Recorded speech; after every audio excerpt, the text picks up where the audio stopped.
마태복음 25장 1절에서 13절까지의 말씀입니다.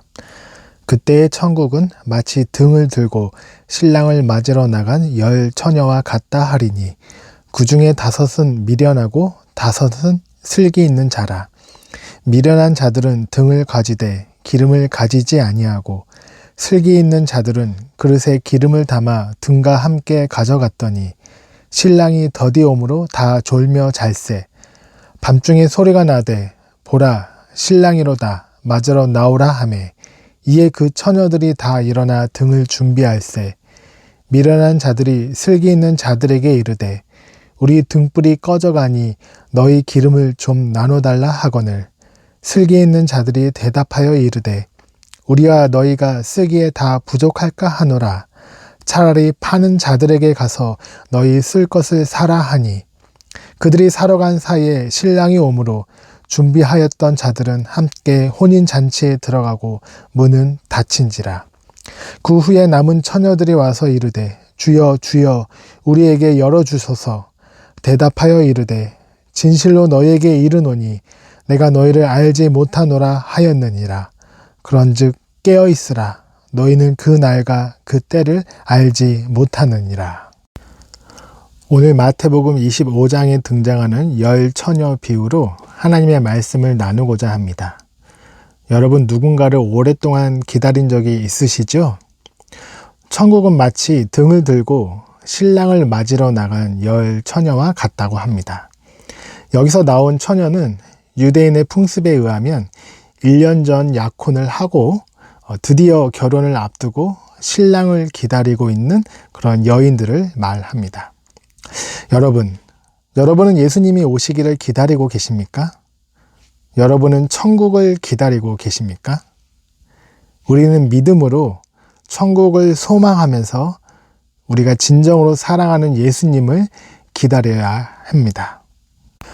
그런데 사실 이 기다림은 쉽지 않고 고단합니다. 우리의 기다림이 길어지면 길어질수록 우리의 인생의 영혼의 밤이 깊어지면 깊어질수록 우리가 영적으로 졸기도 합니다. 그래서 오늘 5절을 보면 신랑이 더디옴으로 다 졸며 잘세. 네, 다 자고 있습니다. 슬기로운 처녀도 미련한 처녀도 지금 다 졸고 있다는 것입니다. 저는 이 부분이 조금 위로가 되었습니다. 주님은 우리가 졸았다는 사실 그 자체로 정죄하실 것 같진 않습니다.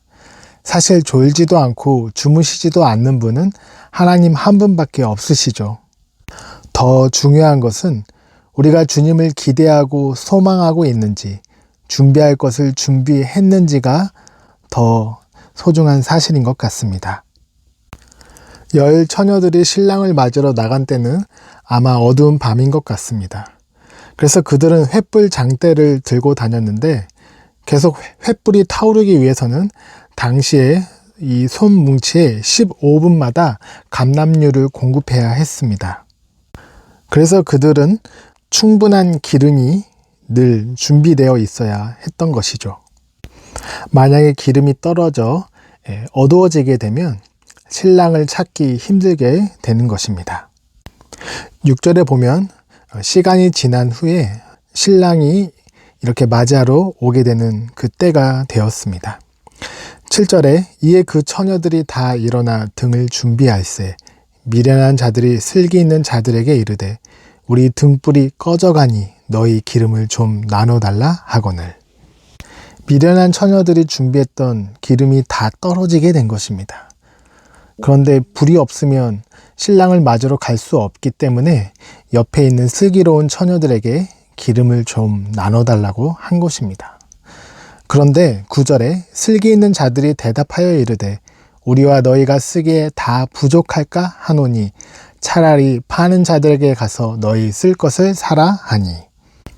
여러분, 슬기로운 처녀들이 기름을 나눠주지 않았습니다. 그들이 냉정하게 거절한 것으로 보입니다. 하지만 여기에서 우리는 영적 관계의 비밀을 알 수 있습니다. 신랑 되신 예수님과 우리 성도의 관계는 1대1 인격적인 관계이며 그 어떤 누구도 대신해 줄 수 없음을 의미합니다. 보통 이 기름을 우리 안에 내주하시는 성령으로 비유하고 이해합니다. 성령님은 우리에게 구원을 적용시켜 주시는 분이시고 우리가 하나님의 자녀임을 보증하는 분이십니다. 그리고 우리가 완전한 천국에 이르기까지 우리와 함께 하시는 분이십니다. 그런데 이 성령은 빌려올 수 있는 것이 아닙니다. 내 남편 거, 부모 거 같이 쓸 수 있는 것이 아닙니다. 힘이 있다고 뺏을 수 있는 것도 아닙니다. 성령과 우리와의 관계는 1대1의 인격적인 관계라는 것입니다. 그래서 오늘 본문은 우리에게 질문하고 있습니다. 여러분은 여러분의 기름이 준비되어 있으십니까?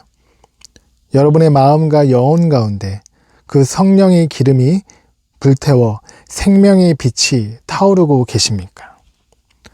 오직 하나님 앞에 혼자 서 있는 여러분의 모습을 상상해 보시기 바랍니다. 여러분의 마음과 영혼 가운데 성령의 기름이 있는지.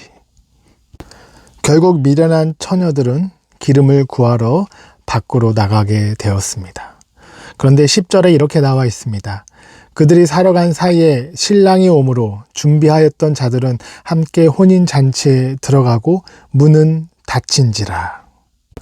그 후에 남은 처녀들이 와서 이르되 주여 주여 우리에게 열어주소서. 대답하여 이르되 진실로 너희에게 이르노니 내가 너희를 알지 못하노라 하였느니라. 사실 굉장히 두려운 본문이기도 합니다. 여러분, 문이 닫혔습니다. 그리고 다시 돌아왔지만 들어가지 못했습니다. 그리고 12절에는 내가 너희를 알지 못하니라, 이런 말씀까지 있습니다. 솔직히 이 부분을 읽으면 많은 분들이 구원과 천국에 대한 확신에 두려움이 생길 것입니다. 그러나 두려워할 필요가 없습니다.